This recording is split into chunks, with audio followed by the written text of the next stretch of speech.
Hello and welcome to Cambridge for Kids History Podcasts with me, Matthew Brooks. I'm an archaeologist and I love history, and in these podcasts I would like to share my knowledge and discoveries with you. This is episode 3 of the Rise of the Roman Empire series. So far in our story, the Romans are masters of Italy and control a number of provinces around the Mediterranean. With their conquest and expansion completed, vast amounts of riches flooded into Rome, which helped swell the Roman economy. In this episode, we will explore Roman coins, trade with China and India, and the start of immense building projects, and a lot more.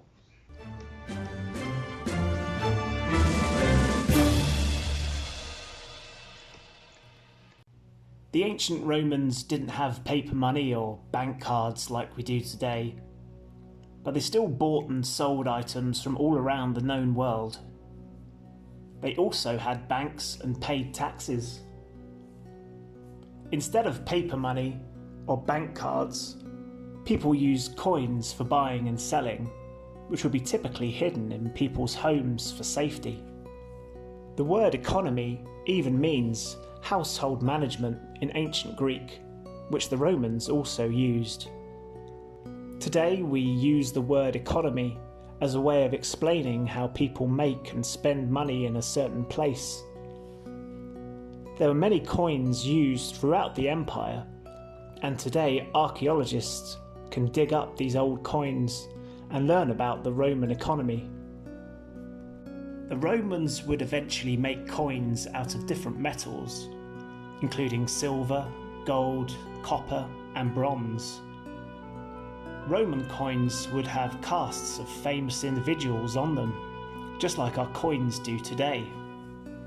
Usually the consuls or emperors at the time would have his face cast on one side of the coin, while the other side would symbolise a special event or story.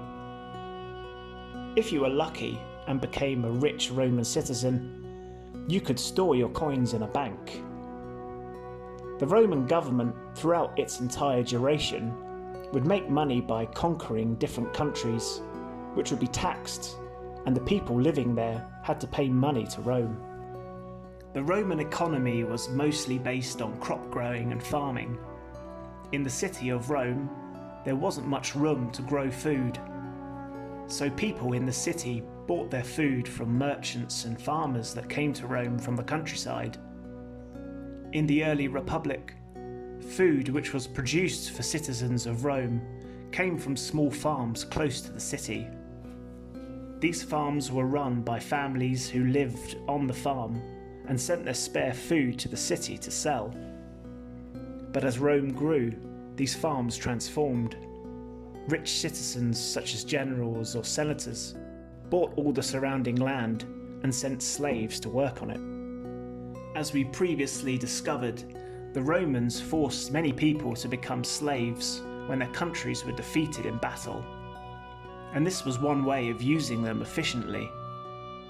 As you can imagine, being a slave was tough, but there was hope that one day they would become freedmen if they worked hard.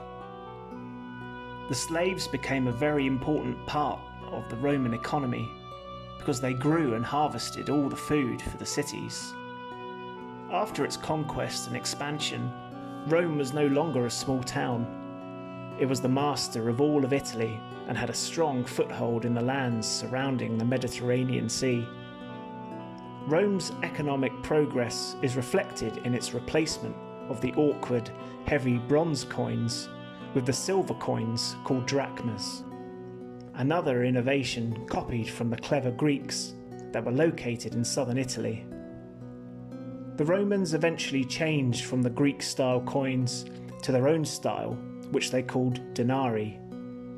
From this time, Rome saw a huge change in its economy. War and conquest was the main reason for this, yet certain essential features of the economy remained constant. Until its fall, the Roman Empire, when emperors ruled from their palaces, farming was the main source of its rich economy, with 4/5 of the population ploughing the soils and harvesting the crops, such as grapes and olives.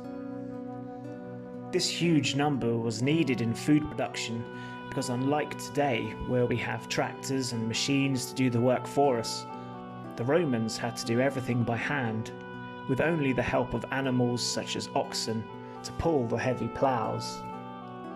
Economic change also came as a result of massive population movements and restructuring of workers. During the Punic Wars between the Romans and Carthage, the feared general Hannibal crossed the Alps and ransacked the Italian countryside and inflicted destruction on farms in the region. There was a loss of life on a staggering scale, and the survivors were forced to move into fortified towns for protection, and it took a heavy toll on the economy. After Hannibal was defeated, the army made great efforts to protect farms for any attacks in the future, and business began to recover. The marketplaces took on a new importance, not just for Rome, but for other growing Roman cities.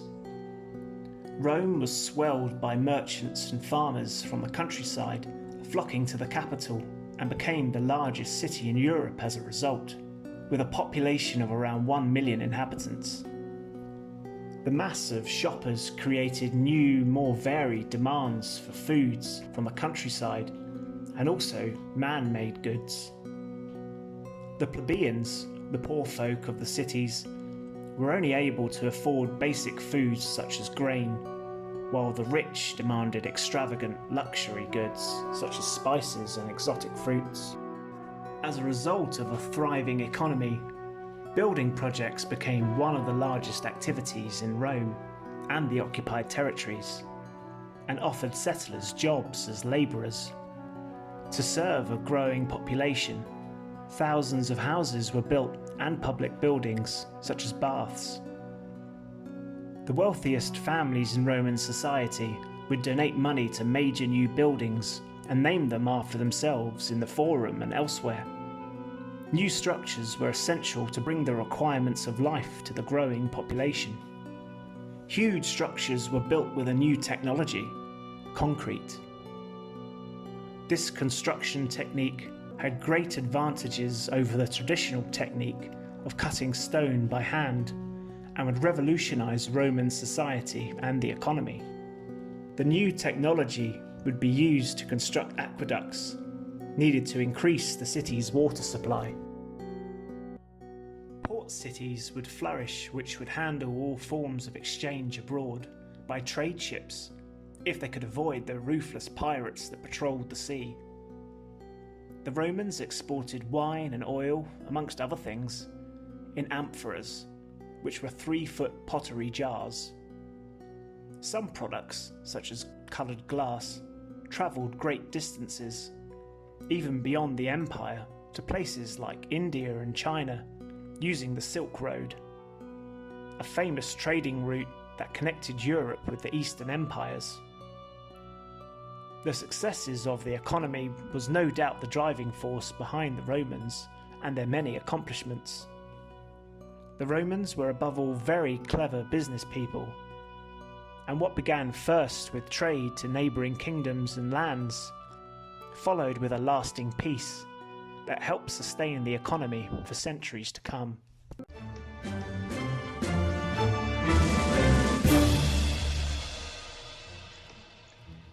Hopefully today you have enjoyed this episode and learnt something new. If you like this podcast, be sure to subscribe so you never miss another episode.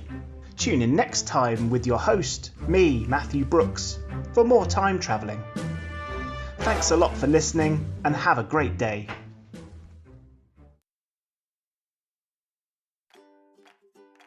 Are you looking for high-quality, family-friendly podcasts? Shows that are safe for younger or more sensitive listeners? Podicon Go is a reliable corner of the internet for the kind of podcasts that everyone can enjoy. From educational programs to conversational topics and incredible storytelling and role-playing shows in a variety of styles, themes, and age groups.